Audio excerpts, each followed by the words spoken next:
Hello and welcome to the Matthew Alton Art channel again. A few days ago I did a video of me drawing a Whippet in my sketchbook using pencil, and I said that was a preliminary sketch for a more finished drawing. So I have now done the second drawing of this Whippet using charcoal and pastel on grey paper, and that is what this video is, me documenting that process. I said in the last video that if it went well, I was hoping to submit it to the RBSA, Royal Birmingham Society of Artists Drawing Prize 2025, and overall I think it's gone okay. So that is what I will be doing with this drawing. You can see that I've started very much in a similar way to the way that I started with the pencil, drawing the outline first.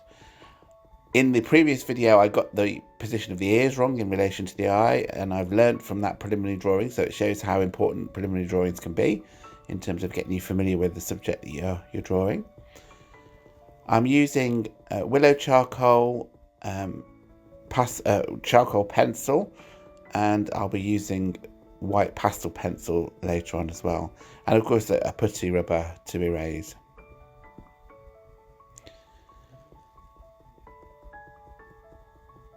You can see that the willow charcoal is certainly very erasable. The charcoal pencil is less so, and the pastel pencil is less erasable.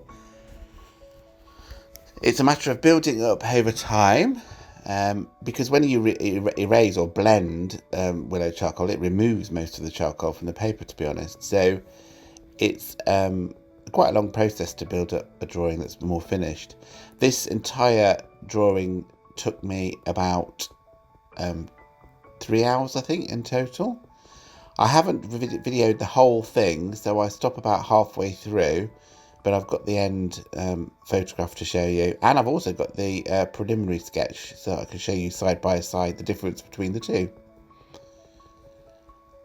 I started to sort of put some blended charcoal on the grey paper in the background. Then it made a bit of a mess, really, in that you could still see the scribble marks on the grey. I sort that out later by using charcoal dust and a paintbrush to apply a more even layer of charcoal, and you'll see that in the end photograph.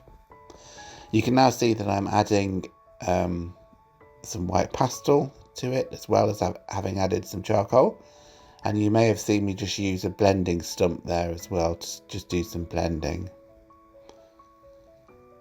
As with the preliminary sketch, I've started with the eyes. I think that's where most of the information and the personality comes from in this dog.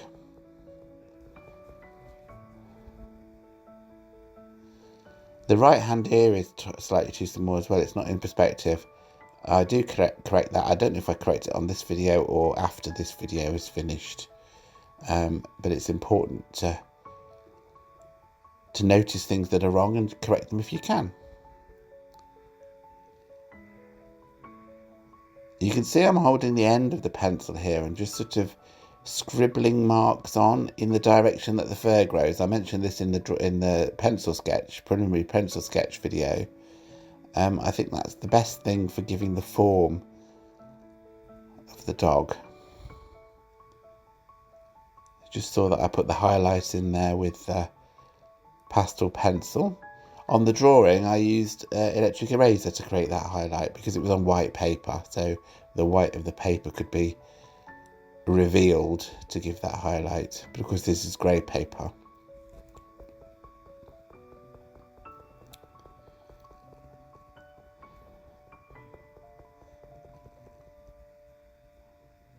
It's the first time I've really done a preliminary sketch with the intention of doing another version of a drawing. I don't know about other people, but I tend to work in one sitting, and that's partly because I get bored. I couldn't be one of these artists, I don't think, maybe I will change over time, but I couldn't be one of these artists that returns to a drawing day after day after day. I sort of like the spontaneity of the process, and if I was slavishly working over something, square inch by square inch over days and days, I think I would just lose the will to live, and you end up with something that's very talented and sort of brilliant, but very photographic. And I always think, well, I'm quite a decent photographer. If I want a photograph of a dog, I'll take a photograph and put that on my wall instead. So I sort of like the immediacy and the brush strokes visible in the work, and in this case pencil marks, obviously, or pastel marks. It's just not me to be precise in that way, I don't think, really. And when you see at the end, I will show both this version and the previous version side by side, and there is a lot to be said for the previous pencil version. I think there is quite a lot of emotion and animation in that drawing, and I think there is in this one as well. But I would hate to lose that painterly feel of the work.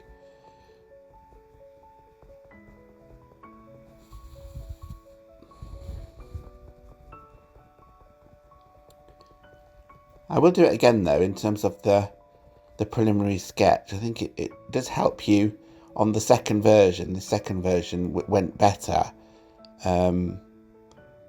because I'd got used to the layout of the same picture in the previous version.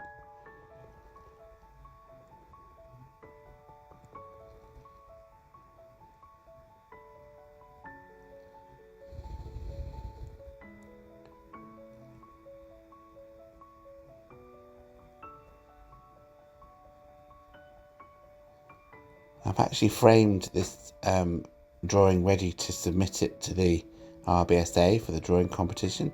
I very much doubt whether I will even get a chance of being exhibited this time, but I think it does no harm to enter some of these things occasionally, just to get your name in front of people that are judging work in a sort of local or provincial gallery like the RBSA is. Costs money, of course, to enter, but not too much for this drawing prize. And the experience is a worthwhile one. I'm planning to enter a few more localish gallery exhibitions, open exhibitions this year. I tried to get into the Coventry Open, but unfortunately it wasn't successful this time. And there's the Rugby Open towards the end of the year, which again I'll try and get into. We're very lucky in this country, I'm in the UK, for those of you that don't know, in that we get a lot of opportunities to exhibit our work. I think in some countries it's much more difficult. There isn't the local art scene set up like there is in this country for helping amateur artists make that leap from amateur to selling artists on a small scale first and then gradually build up.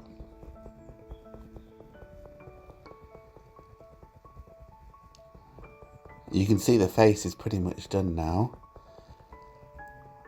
I then have a break for a short while and go and have something to eat, and then I return to it. And it's that second part of the video that isn't recorded.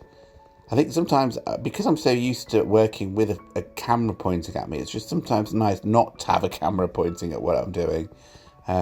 So I decided not to record the second bit. And it was just more of the same, building up in exactly the same way as I have done for this first half of the drawing. I don't think there's anything particularly different that I did in the second half to tell people about.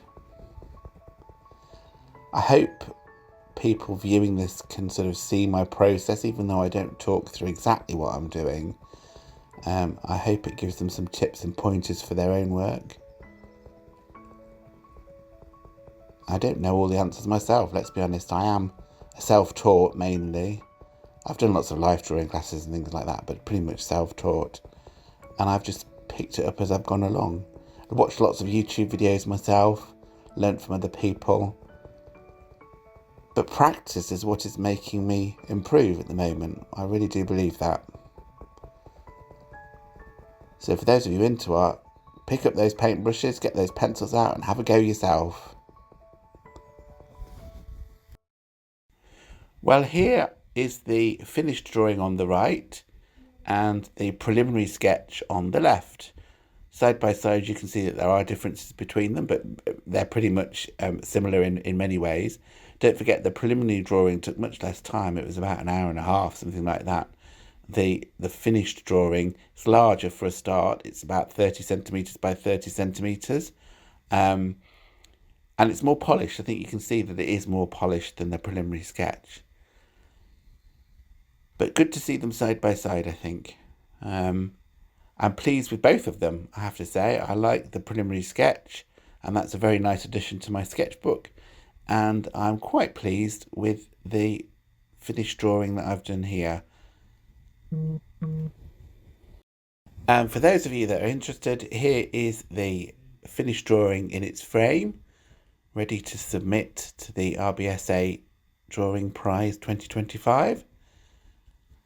I really quite like it. I think the frame suits it quite well. Quite pleased with it overall. Will it get in? I have no idea. Unlikely. It's a national, I think maybe international open competition. So highly unlikely. There's an awful lot of talent that might get in before me. But as I said before, it's worth trying these things once in a while. Not all the time, but just for the experience as much as anything else. Well, I hope you've liked this video. I hope that perhaps it's inspired you to have a go yourself, using a similar technique with grey paper and willow charcoal and pastel, white pastel pencil. That is the point of these videos. It's not just me showing off at what I do. It's about trying to inspire people and give people an insight into my technique and process so that maybe people can have a go themselves. If you have liked the video, then do give it a thumbs up. If you're new here, then please subscribe. I'm trying to get the channel monetized to help with the cost of materials and things. That will really help me out. And click the notification bell if you want to be notified of new videos in the future. Okay, well, I will leave you there and I'll see you on the next one. Bye.